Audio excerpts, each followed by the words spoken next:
Hi there, it's May the 6th, and we are in the book of Ruth, continuing with the story we began yesterday in Ruth 2 to Ruth 4.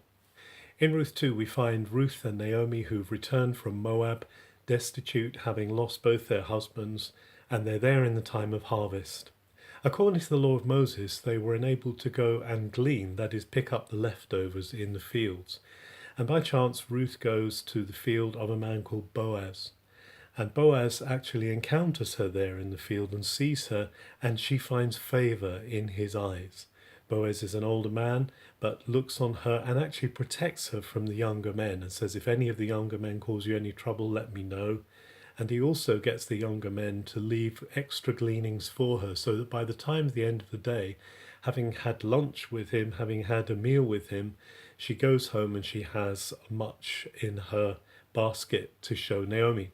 Naomi is overjoyed because it turns out that Boaz is actually kinsman of hers, and that means that there is a distant connection. Again, under the law of Moses, a man who has a female relative whose husband has died has a duty to take her to wife and raise up children for her dead husband's name.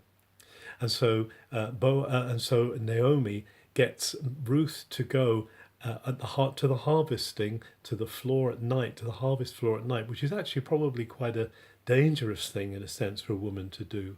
And perhaps Naomi's plan isn't exactly sound or even moral, but she gets her to go because she thinks that Boaz will succumb to Ruth's charms, and actually she goes there and lies down at his feet, and it's a very sensual moment.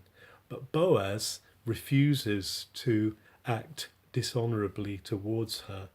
I love the fact that Boaz's name in Hebrew, Boaz, means in him is strength.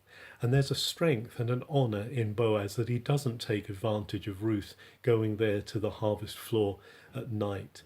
That he tells her rather to go home because there is actually someone else who is closer to her in relationship, whom he should ask if they want to take on the responsibility of raising children to her dead husband's name. So in chapter 4, the next day, he goes to the town gate, which is where judgments are made, and at the town gate, he challenges and he encounters the man who is the next in line, who actually in Hebrew is called the Goel, and that means the Redeemer, the one who redeems the situation. And he asked him, do you want to redeem Ruth? And particularly, do you want to redeem the land of her husband who has died? And the man at first says, yes, I want to do that. But when he learns that there is a wife involved, he's not so keen because it could harm his own inheritance and his own children's inheritance. And therefore he declines to take her on. And therefore Boaz, again, according to the law of Moses, exchanges sandal with him. And this is a sign that he is now the one who legally is entitled to marry Ruth. And so he does that. And the story ends beautifully with Boaz and Ruth being married and having a child. And that child's name is Obed. And Obed is the father of Jesse, and Jesse is the father of none other than King David of Israel.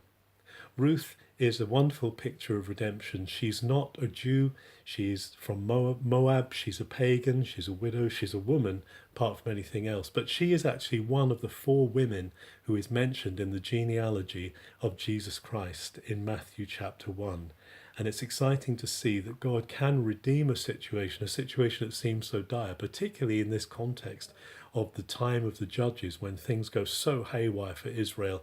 Here is a story of God's favour which takes on this little Moabite woman and knits her and weaves her into the story of grace which is going to lead to the Saviour, to the Redeemer, to the Goel, Jesus himself.